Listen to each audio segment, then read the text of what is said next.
Knock knock. Who's there? I'm Thought. Thought who? My existence is from your past and your future will be from my present.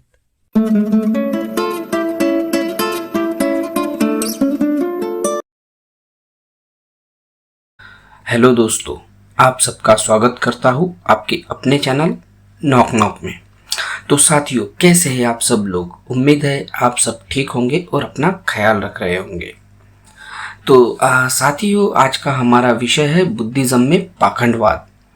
अगर हम भारत के जितने भी दर्शन शास्त्र देखेंगे तो उनमें मुख्यतः बुद्धिज्म, जैनिज्म और सिखिज्म, ये तीन दर्शन को नास्तिक दर्शन माना गया है। उसमें से जो जैन है, जो आजीवक सभ्यता से विकसित होकर जैन धर्म बना है, इसमें आत्मा की कंसेप्ट तो है, पर इसमें ईश्वरवाद को नकारा गया है और पूरी तरह से ये नास्तिक दर्शन है, नास्तिक धर्म है। पर अगर आज आप देखेंगे तो जैन लोगों ने घुटने टेक दिए हैं पाखंडों के सामने और वो अपने ही विचारधारा से विपरीत जाते हुए नजर आते हैं। अब अगर हम सिखिज्म की बात करें तो ये धर्म ही बना है वर्ण व्यवस्था, जातिवाद और ऊंच नीच, कर्मकांड, पाखंड के खिलाफ लड़ने और समाज में इक्वालिटी, समानता स्थापित करने के लिए। सिखिज्म में ईश्वर को सिर्फ निरंकार बताया गया है और ये पूरा धर्म ही संतों के विचारधारा पर आधारित है। इनमें कई महान संत जैसे कि संत कबीर, संत रविदास, बाबा गुरु नानक, बुल्ले शाह, बाबा फरीद जैसे 18 संतों के वाणी को लेकर धर्म ग्रंथ गुरु ग्रंथ साहिब बना है। इतना सब कुछ होते हुए भी अगर आप सिख लोगों को देखेंगे तो वो खुद अपने सिखिज्म में ही जातिवाद करते दिखाई देते हैं, माता के जगराते करते हुए दिखाई देते हैं, अनेक तरह के पाखंड रचते हुए दिखाई देते हैं। तो मेरा ये सब बताने का तात्पर्य सिर्फ इतना ही था कि हम जिस भारतीय संस्कृति के ढोल पीटते हैं, अगर सच देखा जाए तो जो हमारी ओरिजिनल जो हमारी सभ्यता थी, समण और आजीवक सभ्यता, उसको विकृत करके एक ऐसी संस्कृति बना दी गई है जिसमें कितना भी अच्छा धर्म, कितना भी अच्छा दर्शन हो, वो धीरे धीरे कर्मकांडी और पाखंडी होता जाएगा। और आज का जो हम बुद्धिज्म देखेंगे तो वो भी इससे अछूता नहीं है। किसी तरह बुद्धिज्म में पाखंडवाद आता है और किस तरह ये बुद्धिज्म में पाखंडवाद आया है, तो चलिए साथियों हम इसे तार्किक रूप से समझने की कोशिश करते हैं। साथियों, यहाँ से वीडियो को थोड़ा ध्यान से सुनने की कोशिश करें कि देखिए, हमें 3 से 3.5 हजार साल पूर्व की हड़प्पा मोइनजोदड़ो की सभ्यता मिलती है। उस सभ्यता में हमें किसी भी प्रकार का पूजा पाठ, कर्मकांड के साधन, वस्तुएं नहीं मिलते हैं। उल्टा उस समय हमें बड़े बड़े स्विमिंग पूल, बड़ी बिल्डिंग्स, रास्ते, स्तूप, ड्रेनेज सिस्टम, ये सब कुछ मिलता है। अगर हम हिस्टोरिक पीरियड की बात करेंगे तो देखिए, हड़प्पन सिविलाइजेशन और बुद्धिस्ट एरा, इन दोनों के जो बीच का एरा है, इसके हमें कोई भी आर्कियोलॉजिकल प्रमाण अभी तक नहीं मिलते हैं।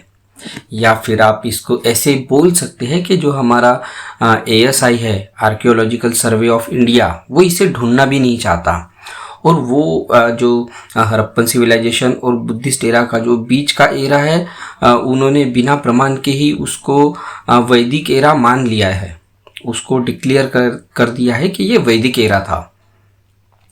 चलिए हम आगे बढ़ते हैं, देखते हैं बुद्धिस्ट एरा से, जिसकी अभी हम बात करने वाले हैं।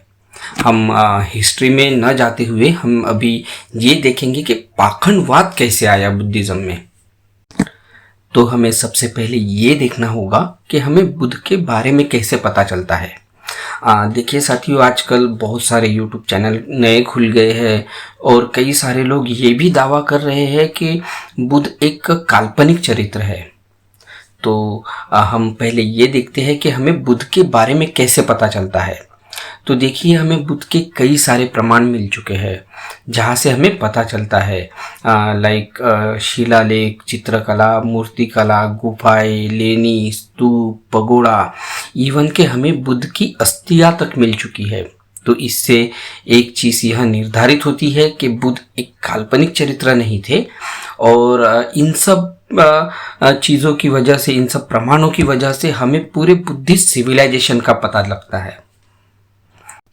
जो बुद्धकालीन सभ्यता है, देखिए साथियों, यहाँ थोड़ा आपको इस बात को समझना होगा कि जो समन सभ्यता जो है वो बुद्ध से भी पूर्व से चली आ रही है। हम बुद्ध की जो बात करते हैं वो भी समन सभ्यता का ही हिस्सा है। जो आज के अगर हम बुद्धि स्क्रिप्चर पढ़ेंगे तो इसमें बुद्ध के पूर्व 27 बुद्धों की बात की गई है, पर अगर हम प्रमाणों के आधार पर देखें तो आज तक हमें 6 पूर्व बुद्धों के प्रमाण मिल चुके हैं शिलालेखों पे। एक ब्रिटिश लाइब्रेरी का ब्लॉग है, उसमें काफ़ी अच्छी तरीके से इस बात को एक्सप्लेन किया गया है, तो इस ब्लॉग की लिंक मैं डिस्क्रिप्शन बॉक्स में दे दूंगा, वहाँ से आप इसे वेरीफाइड कर सकते हैं।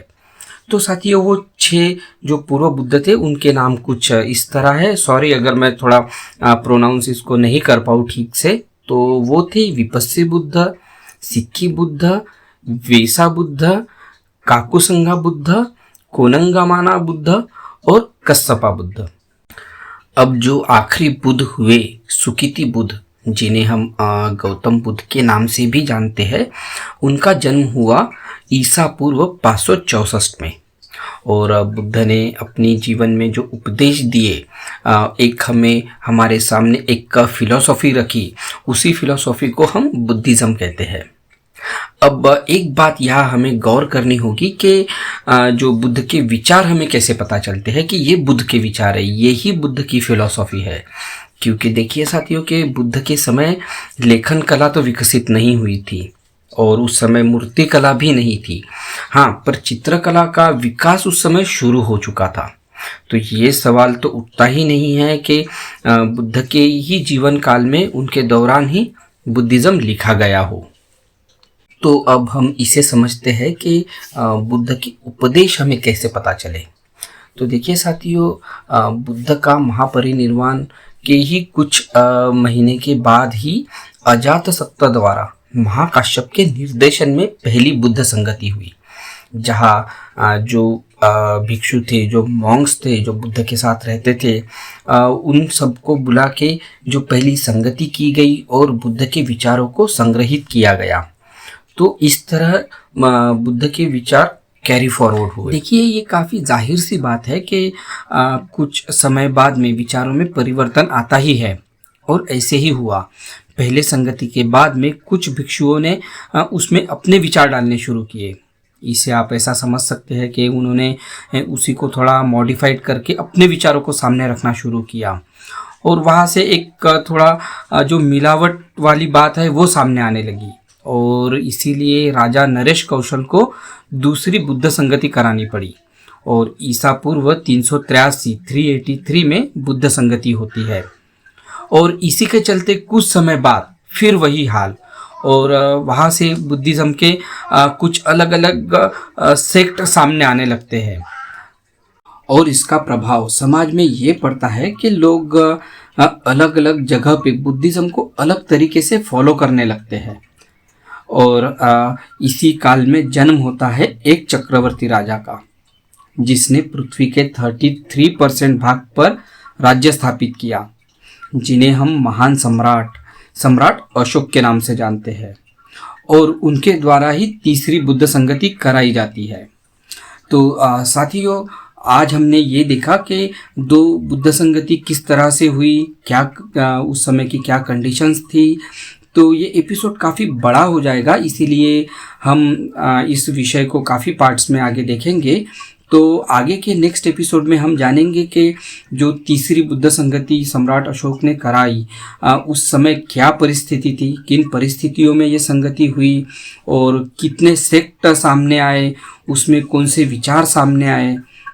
तो साथियों, मैं उम्मीद करता हूँ आपको आज का एपिसोड पसंद आया होगा। तो आप नेक्स्ट एपिसोड देखना ना भूलें और चैनल को लाइक कर दीजिए।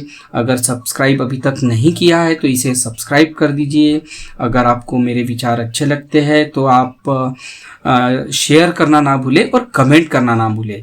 तो हम मिलते हैं नेक्स्ट एपिसोड में, तब तक अपना ख्याल रखें। धन्यवाद।